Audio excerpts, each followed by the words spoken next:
Let's go. Welcome to the Trusted Leader Show. I'm your host, David Horsager. Join me as I sit down with influential leaders from around the world to discuss why leaders and organizations fail, top tactics for high performance, and how you can become an even more trusted leader.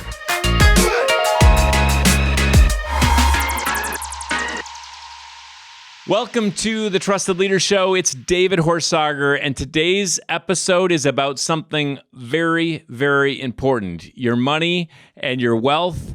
I'm with an expert. His book just became a national bestseller. He runs his practice through Measured Wealth, and his brand new book is called Planning for Survival. Thanks for being with us, Jay Levy.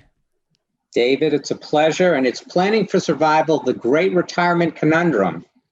And I've read it from page to page, cover to cover. So it's a conundrum. So we're going to talk about that. And he's served on the boards of hospitals, and he's won some amazing awards as a financial professional. So let's dig in. Start off with you, Jay. What's a couple things that not everybody knows about Jay Levy? I'm very ordinary, Dave. Seriously, when I talk to people all the time and my background and so on, I've led a very actual ordinary life. I try to explain to people I'd spent probably 15 plus years in banking, and evolved from that. I was a chief financial officer for the second largest privately owned retailing company in New England. And then went on, and at 45 years old, sat around. My wife said, do you want to keep being a CFO because I can see you getting bored? Or, try to figure out what you want to be when you grow up in life. So I had opportunities where I actually had a committee of people come together and put a sort of an interview committee for me to try to become the chief executive officer of the leading business organization in New Hampshire, called the Business BHI, and went through a 6-month process of interviewing. They took about 11 months to make their decision. So after 6 months, I had a second, what do I want to be if this doesn't work out? And ultimately got into the investment business, went on with Merrill Lynch back in 2004. And when I interviewed with those folks, they were like, Jay, you know so many people, and you are going to kill this business. And I turned around and said, listen, I have to learn my craft. My contacts are going to mean absolutely nothing because they're going to pat me on the head and say, Jay, we're happy for you, but it doesn't mean we're going to give you a penny to ever manage. And, I went through, became licensed, studied, got my CFP. And then, of course, just as, you're getting a practice out. And I think back then you had to do in the first 2 years, like $15 million. Under management. And so I got through that. But then, 2008 happens in 2009. And during that time, I was chairing on the side the Portsmouth Chamber of Commerce, which is the largest chamber in New Hampshire. And I was the outgoing chair, and we had this event basically introducing the new officers, news directors, and I was giving an outgoing speech.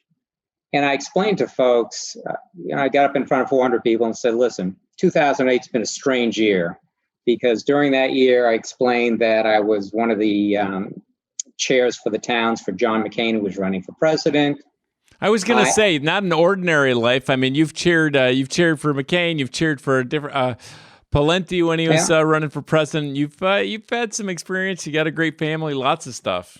Yeah, no, there's no question about that. But I always explain to my children, my dad graduated from MIT and always would show me his straight A's, his report card that he kept for years. And I really never and that's sort of what led to the book. I never really put any time or focus on school. I think probably I might have been a little bit like you, because I think in the past you shared your experience, with high school and trying to figure out what we want to be. And I try to explain to people, it wasn't probably until I was around 30 years old, got married, and I figured, even though I worked in banking and things like that, I said, I have to sort of grow up and kind of learn, and I've never stopped it from this day. So, I explained to people back at the event, it was a tough year in 2008 because McCain lost. We're still going to go forward. Merrill Lynch, who I was with, the world just happened to collapse when it came to global finance, and my company actually went under, and fortunately, The plus side is they get purchased by Bank of America. And I explained to folks, my 16-year-old son, Grant, just got his license. So I said, those three things. I said, but the plus is he only had 2 accidents his first year, and nobody was injured. So I said, there's always a plus to a negative. And but that's really what I try to explain to people. And ever since I got into this business, I've constantly, and I think hopefully, I'm not sure if you've read some of my weekly writings that I do. Absolutely. One came out today. There you go. But I try to educate people simply. And most of my clients that I deal with might be like $500,000 to like 5 million. So it's something that, I'm not working with people that are 100 million or anything like that. I'm really working with ordinary people who have concerns just like anybody else would about, when is enough? Can they retire? Things like that. Let's jump into that. Sure. Let's jump in real full feed in here on this book, Planning for Survival, and this great conundrum we have. First of all, what kind of made you write it? I mean, it was really great. I think every kid in America should read it. I think every family should read it. I think, so much as money isn't everything, it is driving both missions and families and lives, and it's critical. So tell me, what inspired you? Well, I think growing up the way that I did, my whole family was basic. My side of my family was business. And I think it had an impact on my life, probably to the opposite, where money I always sort of like put in the background because it was such a focus on my family. It sort of impacted my upbringing from a negative standpoint. And yet, as I got into this business and you're sitting around with people and you hear statistics, and I think, before this whole crisis started, that we're currently in, there was some statistics, whether it was Fidelity, they've come out with a little bit different statistics, but basically, 68% of people that are 65 and older had less than $1,500 to their name. And you let that sink in and you go, we have a crisis. So years, and I've written over the years 40, 80 pages here and there in different books and never finished it. And not all on finance. Some of it was fiction, things like that. But my wife finally said to me, why don't you finish the book that you've been playing around with and working? And I think by the time I finished the manuscript, I had around 320 pages. And I said, I'm doing it. And the way that I did it, which I talked to Luna and Penguin and a few other publishers, they liked the concept that it wasn't really about just older age. It was about, they liked the fact that I was starting from the beginning, where if you are bringing up children, doing it from a chronological journey. So that's where I get into talking about kids, especially when they're starting, whether with parents on getting their kids to volunteer as 5-year-olds and take part in their community, things that I'm sure you're probably doing in your life, Dave, with your children. But also then I start taking over and talking directly to the kids as they're entering high school, and then moving into college and things they should be looking at, getting out of college, getting into a relationship and things like that. And they were really attracted by the fact that I was doing this little journey. Their big thing was, Jay, do you want people to read your book? And I'm like, no, I'm writing it so nobody reads it. They said, let us work with you.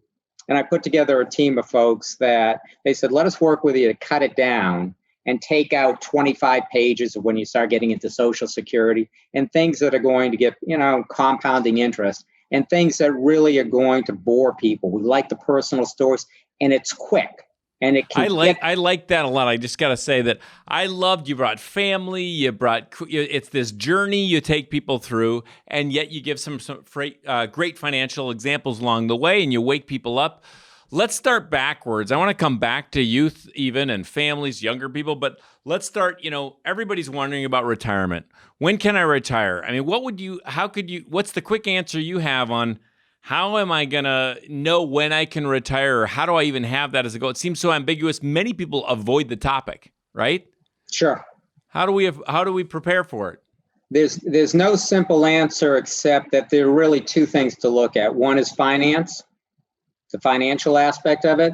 The other, which I find is more important, and I actually touch upon it in the book, is especially since if I have clients that are $2, $3, $4 million, that the holistic, I think that's a term that you probably have heard in the past, do they understand what's going to happen to them when, let's say, they decide to leave their 9-to-5 job that they've had for 30 or 40 years? Because so many people, their lives are basically defined by their work, what they do for a living, as opposed to some other aspects of their life that when they leave it, for a lot of people that I've known and worked with and seen, there's this massive void. So on one hand, you can financially be able to be in that position, but when you're all of a sudden doing it and, you're talking a year or two later with people and you're asking somebody's spouse how they're doing, and they're saying, depressed, bored.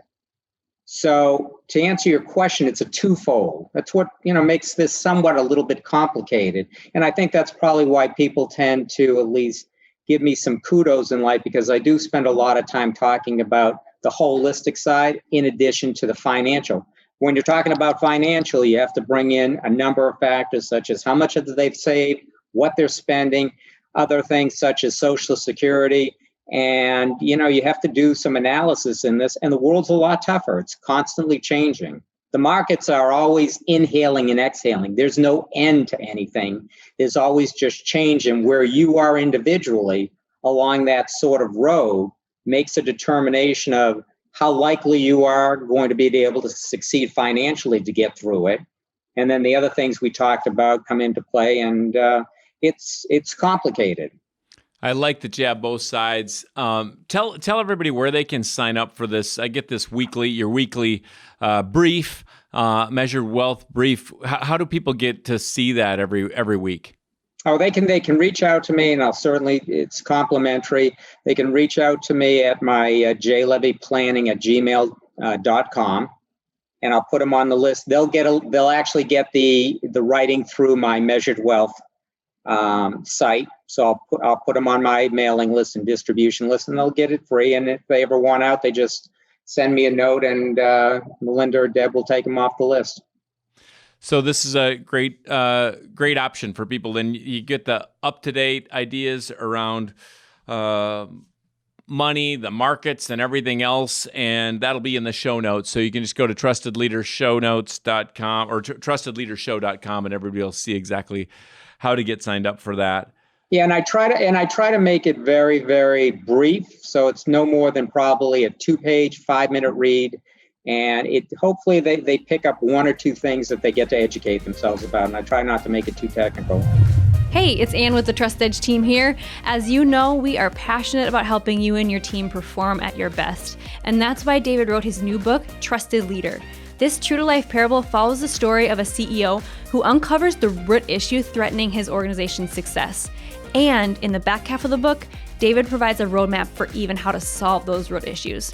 Get Trusted Leader for your team, your organization, or even just for yourself at trustedleaderbook.com. So let's go back a little bit. Do you have people, let's actually jump back and forth. Let's jump all the way to young people. Your book is being used. It sounds like it might even be used a whole lot more in, high school or for high school or college students. I know Isaiah, who you and I were together at the Berkshire Hathaway event, which was very fun, but read your book also, or I had him read your book. But tell me about what you hope for younger folks. I think the great thing about this book is, one, it's interesting and valuable from all the way from beginning to end, and I really enjoyed it. But what's your hope for reaching younger folks, or what do you think? I guess I'd get specific. What's the most important thing you think those listening, their kids probably, should know about finances?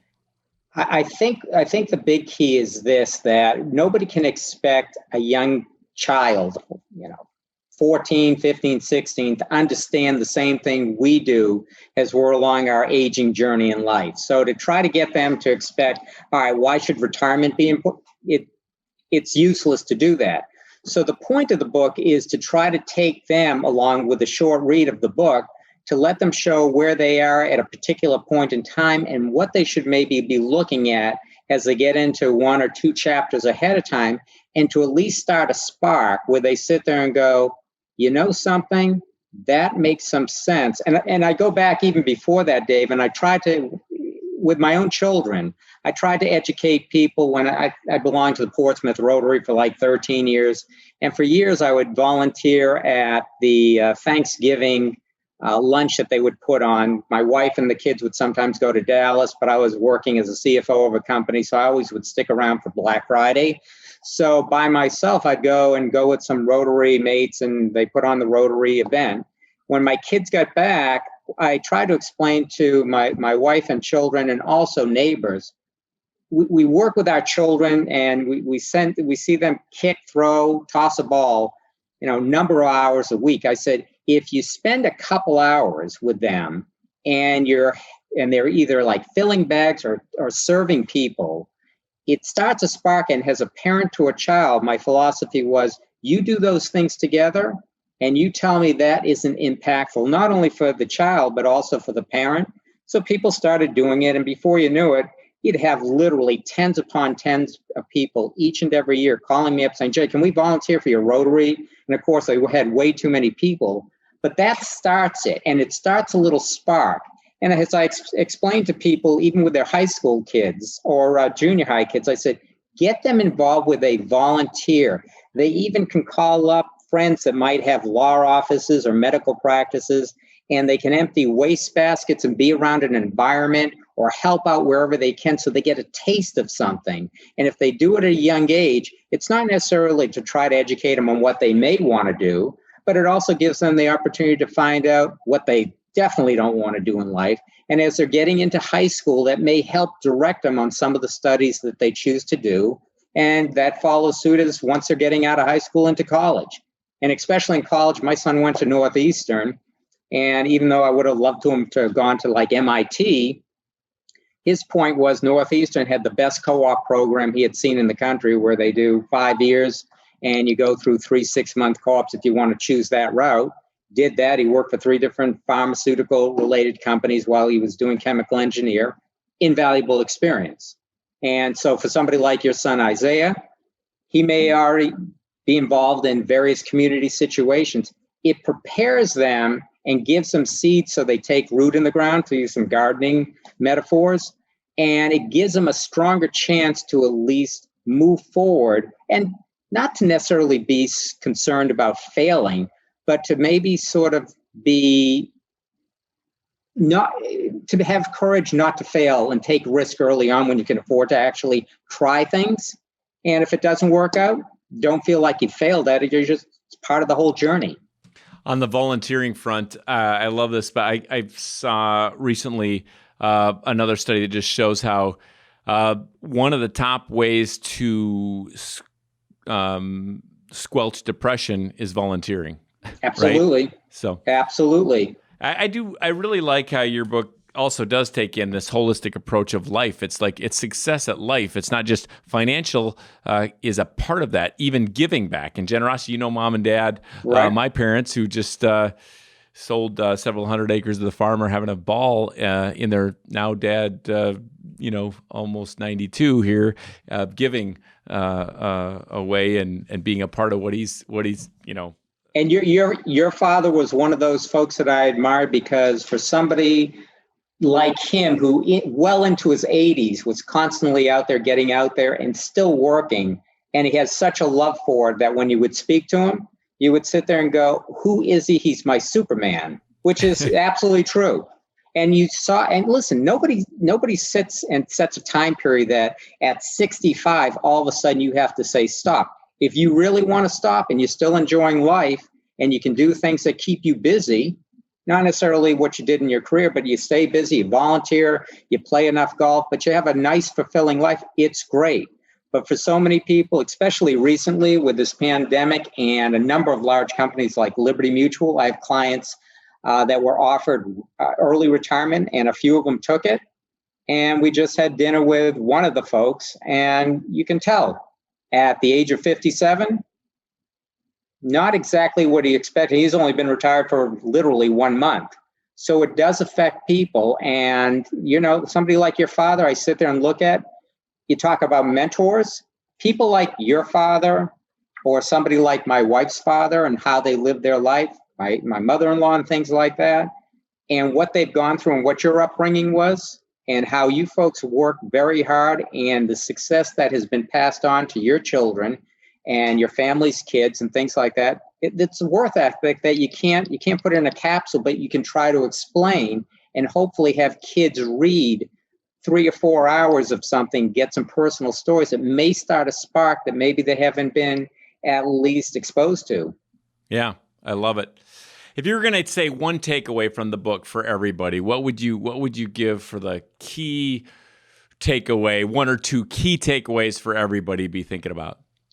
That it's never too late, but the earlier you can start, the better, but it's never too late. And what I'm saying by that is, unfortunately, when I do have people that come in to me, and like I said, there's a certain amount of assets that I'll take, but my door's always been open to everyone. And I've always said to people, if somebody needs some assistance, I'm more than happy to spend an hour or two and have them come in, and they may have nothing saved, Dave, and I'll sit down with them and I'll explain to them, or at least start asking them questions. And my goal is that if somebody's 60 years old and they've saved nothing, my goal is to be able to at least explain to them, listen, if you're gainfully employed, stay employed.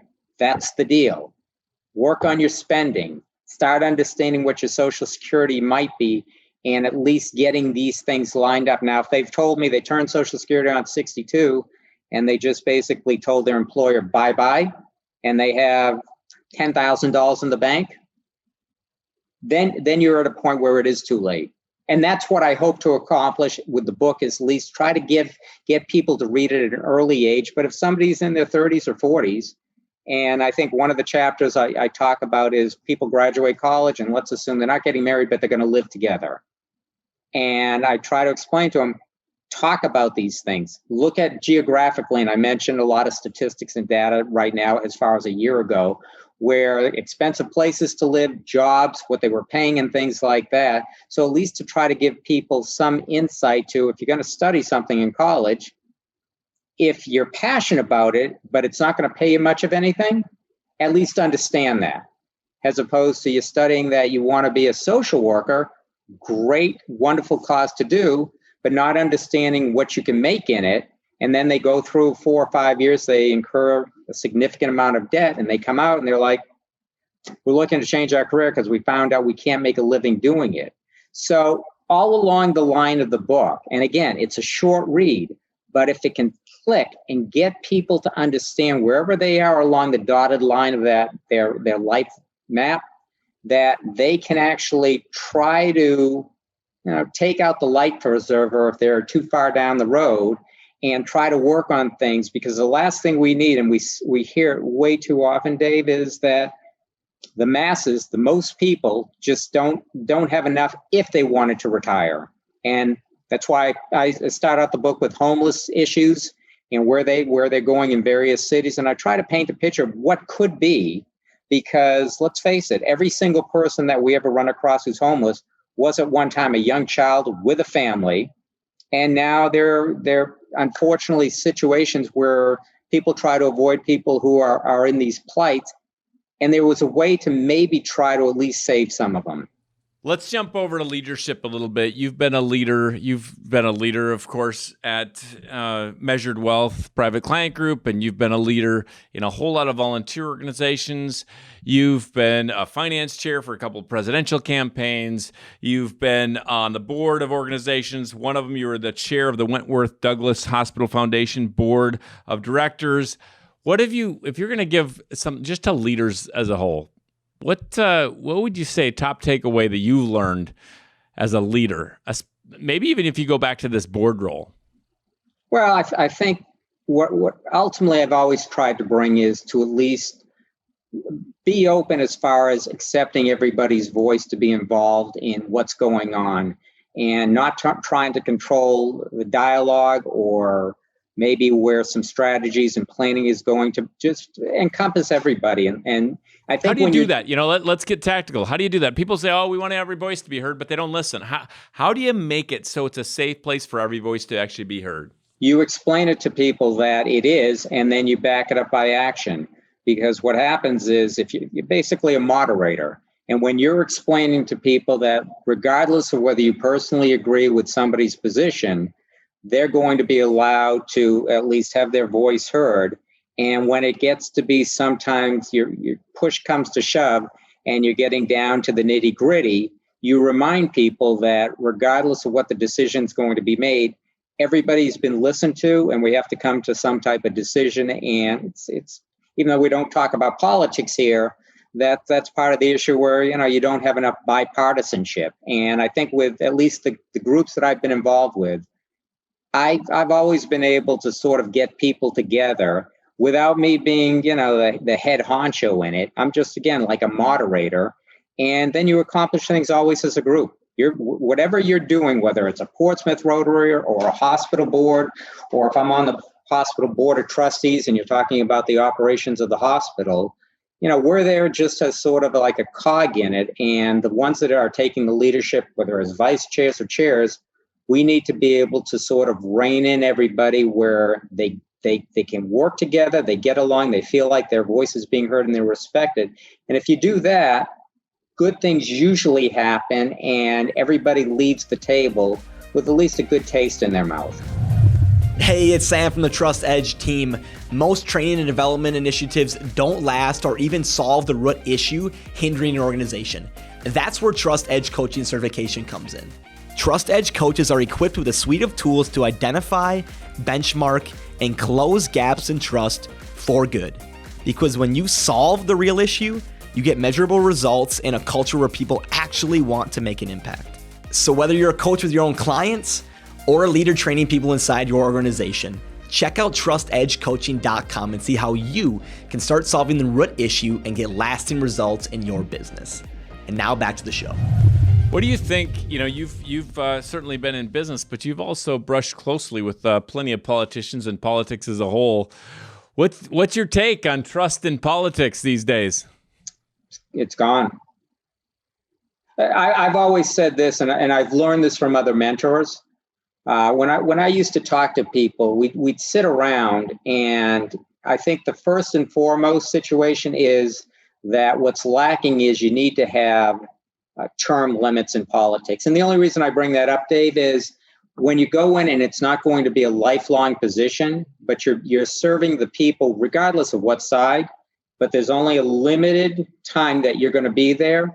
You're not beholden to people's positions to a point where you're inflexible. So if you're going there ultimately, whether it's a congressional issue or a U.S. Senate, and you have one term, maybe 6 years or 2 terms, 12 years, and that's it. What you'll find is people will sit there as they're getting towards the end, and they're willing to, again, make their voices be heard to work together, much more likely than if they're sitting there saying, I've got to be holding to one party. And that means if you're on the opposite side, we will never get along. And you see that. It's actually crazy to me that that's not a situation. And as soon as they would make that case and change it, you would see a very different outcome. Not going to make anybody completely happy, but you're going to find that the dialogue is much more acceptable and it's more congenial, and people will feel better about that particular type of industry as opposed to right now where it's terrible. It really is. I think we did there was a study done, the trust level in political institution right just before Watergate was 80% of Americans believed in the government to do what was right for all or best for all. Now I believe it's less than 7 or 6% that believe that. I think there's a lot of ways that we've come, we're institutional trust is down across the board, but especially politics, it seems like we're incentivizing a lack of trust. I mean, people aren't meeting together across the aisle. You see what happened not very long ago where people are, anybody that's, if you're on either side, you're stripped of your committee assignments if you try to work together or have an opinion or all kinds of things. So there's a lot of ways where I feel like, but this is one of them. Certainly term limits is a strong idea. If I remember correct, go ahead. Well, I was going to say, and you can use this all across walks of life. I mean, finance, the whole thing. But one thing, because you and I went and saw Buffett, out in Omaha, and again, I admire Buffett and everything, but Warren was always somebody that talked about long term, and what he sort of lived his life. And I remember watching a show, it may have been on PBS, with Gates and Buffett sitting in Nebraska, and they were basically on stage. And Gates made some type of comment that, you know something, Warren still lives in a 2,000 square foot ranch, and he goes to his house and plays chess. And he's sort of making like the linoleum is still on his countertop. And the point that I'm making is, and we've seen what's happened with, Bill Gates getting divorced and Jeff Bezos and those situations. But, Buffett, I think, always reminded people sort of like the grandfather, and he kind of has lived his life where, when he was talking about, one of his companies is Dairy Queen, and he's talking to the 40,000 people during his annual shareholder. He's basically saying, I know it's not a great profit maker, but I like the ice cream. I grew up with it, and that's going to be part of the family. Believes in the management. It's not a money maker. But when you hear those things, it's lacking not only in politics, but anywhere you look in life. So it's rare that you find individuals like that we can all look up to and say, you know something, pretty trustworthy from that standpoint. It's a challenge. Mm-hmm. Principled, right? Yeah, absolutely. Yeah. That's why your book is very important. And, my belief is your book should be something that every high schooler reads, just simply because even though for a lot of them, they may sit there and, raise their eyes and sit there and go, trust, the 8 pillars, having that at least something that each person reads, you're going to affect whether it's one person or a million kids. And they'll at least have that because they're not exposed to it otherwise necessarily in their family. Right. 3 big things. In God we trust. We got spiritual, holistic. We got money. That's on money. And we got the word trust. We got a lot of big things bringing those together. So let's go personal briefly here. We talk a lot, in our work about being a trusted leader often starts with leading yourself. How do you, you get the financial piece, health-wise, holistic piece, you got a great family, but are there certain routines that you have that keep you leading yourself well? I would say this, that I'm very, and for those of you that really can't see me, and Dave has, I'm not exactly the most vertically challenged, I'm vertically challenged. I'm 5'3". And the way that both myself and my wife, and I came from a family, and I think, Dave, you've talked about this in the past with, how dedicated you were. Weight was an issue with you, and you wanted to lose it, and you'd stop drinking your calories and the whole thing. But I wake up every day. My wife does the same thing. She runs 8 to 10 miles every single day, 7 days a week, even in blizzards. She's known as the crazy lady in Southeast New Hampshire because she's the only one that will run in blizzards 8 to 10 miles a day. I run on the treadmill. I try, and I do it while I'm watching Squawk Box on CNBC because it's a very balanced news station. And I start off my day at 6 o'clock doing that. And then I progress. I work with people. I do my writings. I deal with clients. Welcome to Zoom. We do reviews now. That's been sometimes a bad thing in the past that I thought was going to be hurtful. Now I've looked at it and my clients sit there and go, Jay, we don't have to come in the office and see you. We can just do Zoom. And so that's been somewhat beneficial, but I have a process that I lead it each and every day that way. I do writing on the weekends. I still spend time when my kids come up here and they're both, adults living in Boston and gainfully employed. But I try to do that. And that's why I started out the conversation saying I'm basically fairly ordinary. It's not like I'm jetting to Sweden or anything like that. And, I'm somebody that when people ask me, so what's in your plans? And my feeling is, again, based on some of the family things that I shared in the book, until mentally or physically I'm unable in life, every day I'll be doing this. Till the heart goes or something like that, I enjoy what I do immensely. And if I'm helping one person or 100 people, and some folks are going to say some nice things that they might like with Clarence or they did with Les when they pass away, I consider that a life well actually lived.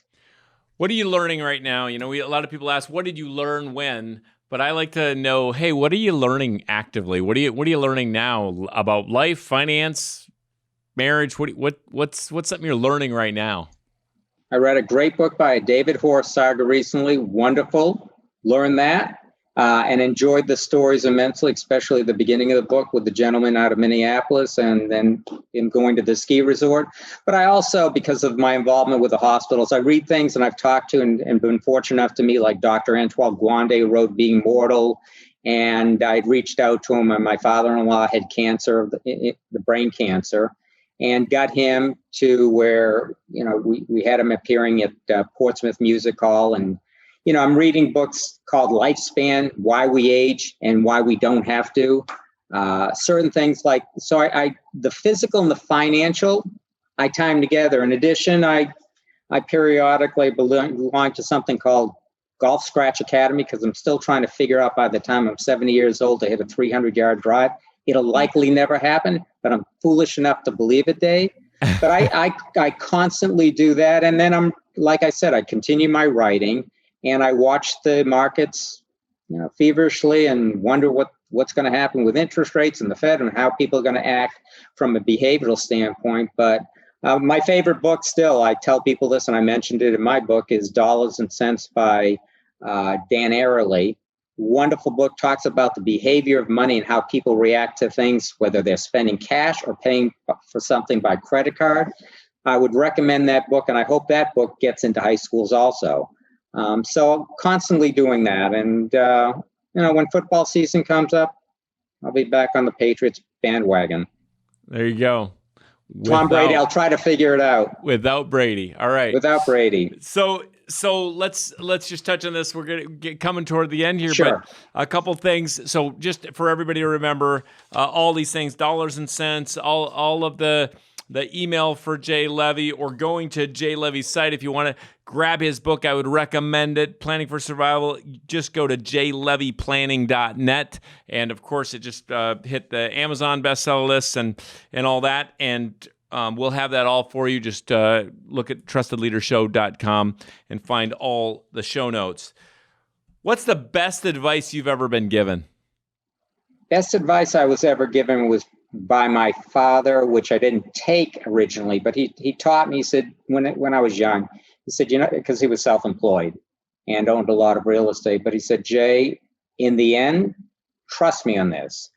It's always better to control your own destiny, to work for yourself. And I always found that a little strange. But as I got older in life and, going back to when I was 45 and deciding to leave the CFO position, and my wife sitting there saying, what do you want to be when you grow up?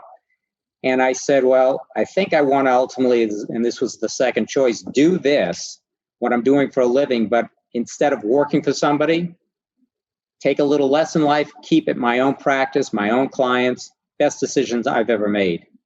People, when I go in the office, and I'll go in 2 or 3 times a week for maybe 4 hours, I take up my COVID dog that I bought, my puppy, and they're excited to see the dog. But I remember they first joked, they're like, oh, you're unretiring now? You're coming back to the office? Because everything I've been doing from home when COVID hit.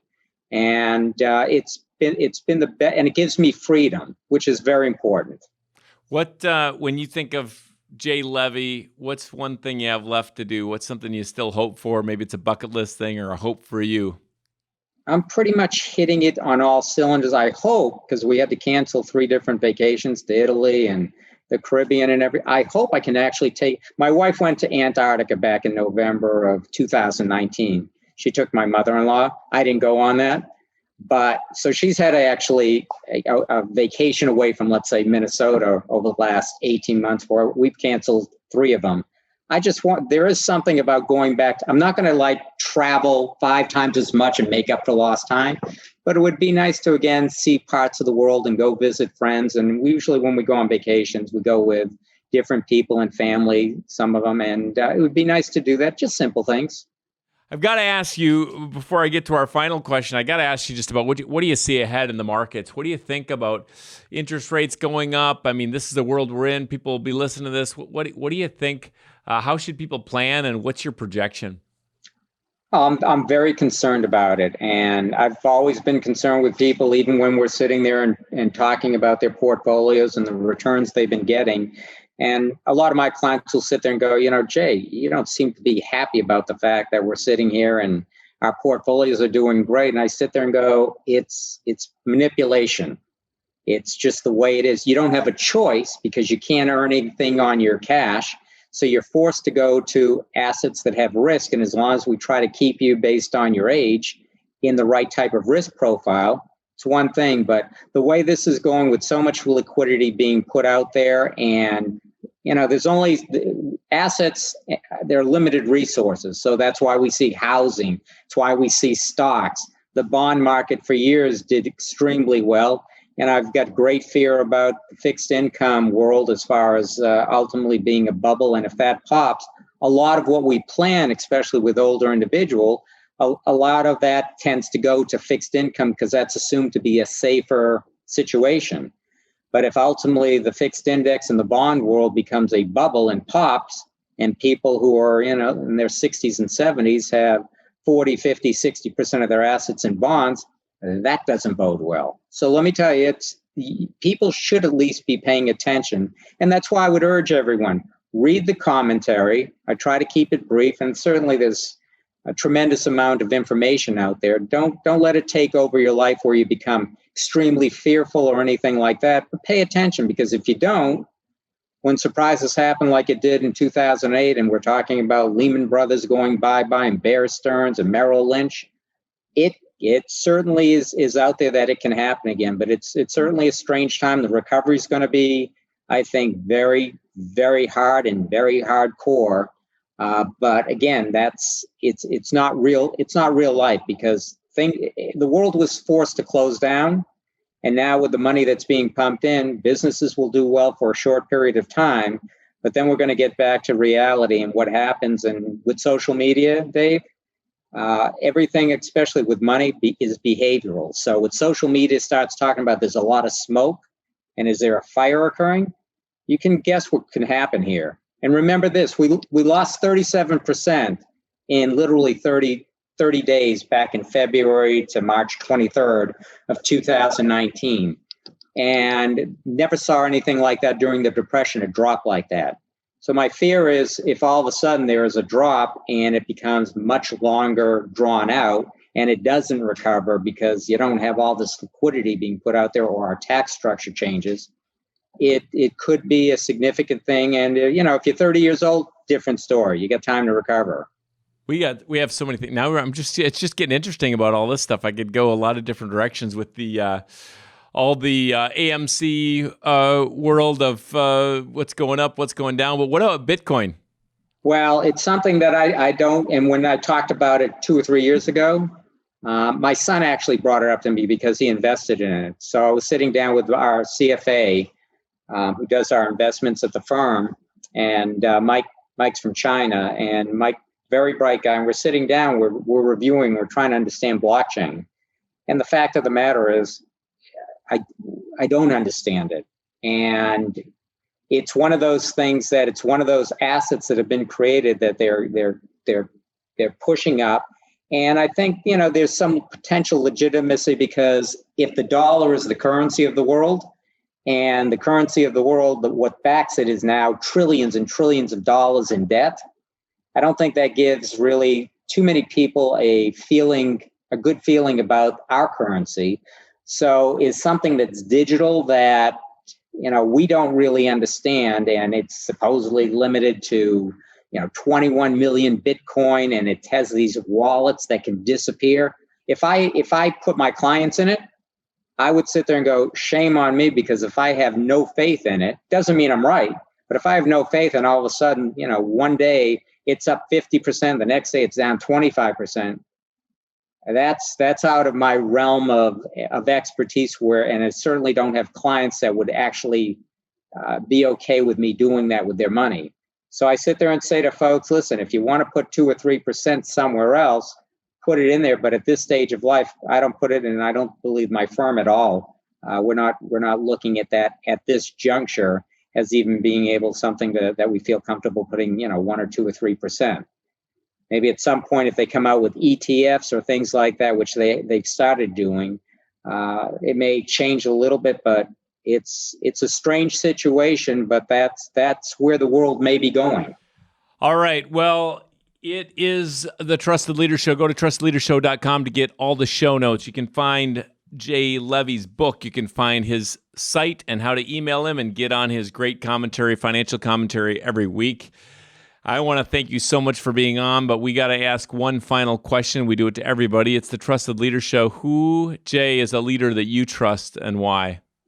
I actually would sit there and say that, as crazy as this seems, my wife.